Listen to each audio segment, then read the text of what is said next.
राजकीय विश्लेषक राहुल गडपाले सर आपल्यासोबत जोडले गेलेले आहेत। सर, काय म्हणायचं, नाराज झालेले भुजबळ फडणवीसांच्या दारी जात आहेत, भेट घेत आहेत, भाजपच्या वाटेवर आहेत का भुजबळ?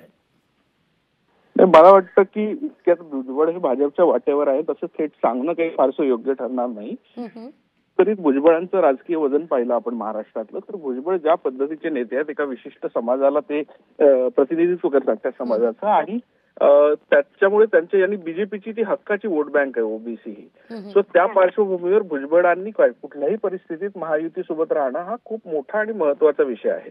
त्या अनुषंगाने मला वाटतं की देवेंद्र फडणवीस तयारी करताना दिसत आहेत। त्यांना असं वाटतंय, तुम्ही जर भुजबळांचं या दरम्यानचे काही जर बाईट्स पाहिले असतील तर तुम्हाला लक्षात आलं असेल की भुजबळांनी सांगितलंय की कुठल्याही परिस्थितीत ते मंत्रिमंडळात सहभागी असावेत अशा स्वरूपाचा आग्रह जो आहे तो देवेंद्र फडणवीसांनी अजित पवारांना केल्याचं त्यांनी वारंवार सांगितलंय।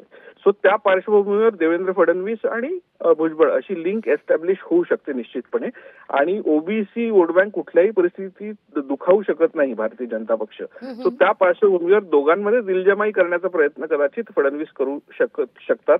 त्या पार्श्वभूमीवर मला वाटतं ही भेट असावी। लगेचच्या लगेच भुजबळ काहीतरी आताताईपणाने निर्णय घेतील असं वाटत नाही। ते चिडलेले जरी दिसत असले तरी सुद्धा ते एक ज्येष्ठ नेते आहेत, आणि त्या पार्श्वभूमीवर मला वाटतं की थोड्याफार प्रमाणात का होईना थोडी दोघांमध्ये दिलजमाई करण्याच्या दृष्टीने, शिष्टाई करण्याच्या दृष्टीने देवेंद्र फडणवीस आता राज्याचे नेते आहेत, ते मुख्यमंत्री सुद्धा आहेत, त्यामुळे त्या दृष्टीने ते प्रयत्न करत असावेत असं मला वाटतं। राहुलजी, पण सर नेमकं काय होईल, म्हणजे याचे अनेक अर्थी तर्क वितर्क लढवले जातात या भेटीचे। किती पर्याय आता भुजबळांसमोर असू शकतील? जर फडणवीसांच्या भेटीकरता भुजबळ जात असतील तर साधारणतः आता भुजबळांनी या सगळ्याचा नाराजीनंतर आता जो सगळा काही आढावा घेतलेला आहे, यानंतर ते फडणवीसांच्या भेटीकरता जात आहेत, म्हणजे याचा आणखीन एक असा अर्थ होतो की भुजबळ काही चाचपणी करतायत का, काही अंदाज घेतायत का? पर्याय किती असू शकतील या अनुषंगाने? काय नेमके पर्याय असतील भुजबळांसमोर आता? भुजबळांची एकंदरीत राज्यातली जर स्थिती पाहिली तर ते पाहता भुजबळांकडे राजकीय पर्याय अनेक शिल्लक असू शकतात, पण मला वाटतं की भाजप हा त्यांच्या दृष्टीने तसा कम्फर्टेबल पर्याय नाहीये, कारण की भाजप हाच पक्ष आहे ज्या पक्षाने भुजबळांवर कारवाई केली आणि त्यांना अनेक वर्ष तुरुंगात खितपत पडावं लागलं। त्यामुळे आता जरी नाईलाजास्तव आणि बाकीच्या सगळ्या कारवाया आणि त्या भीतीपोटी इतर सगळे नेते बीजेपी सोबत जात आहेत, तर त्या पार्श्वभूमीवर भाजप ही काही भुजबळांसाठीची कम्फर्टेबल जागा आहे असं मला या क्षणी तरी वाटत नाही।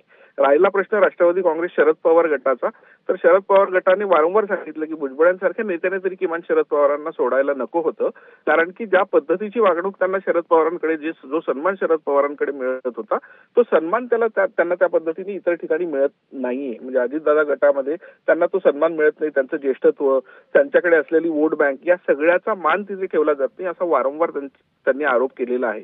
सो त्या पार्श्वभूमीवर मला वाटतं त्यांच्याकडे ऑप्शन्स बरेच आहेत, काँग्रेसचा पण ऑप्शन त्यांच्याकडे अवेलेबल असू शकतो, पण आताची जी काही ओव्हरऑल राजकीय स्थिती आहे भुजबळांची, एक तर ओबीसी ही वोट बँक बीजेपीच्या तशी जास्त जवळची आहे आणि बीजेपीला ती कायम हवी अशी असू शकते। त्यामुळे बीजेपी त्यांना एका सेफ कुठल्या तरी कोटेड मला वाटतं शेल्टरमध्ये ठेवण्याचा प्रयत्न करेल, आणि त्या दृष्टीने अजितदादा आणि भुजबळांची दिलजमाई करण्याचा प्रयत्न पुन्हा एकदा होऊ शकतो हे मला वाटतं।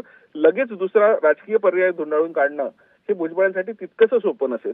दुसरीकडे उद्धव ठाकरे गटाकडे जरी ते गेले तर त्यांच्यावर जे काही केसेस सुरू आहेत आणि हे सगळं पाहता भुजबळ अशा स्वरूपाचा निर्णय पटकन घेऊ शकतील अशा पोझिशनमध्ये ते सध्या तरी दिसत नाहीत मला। निश्चित। राहुल सर, धन्यवाद आमच्याशी संवाद साधलात त्याबद्दल। लोकशाही मराठी ऐका, पहा, जागरूक रहा।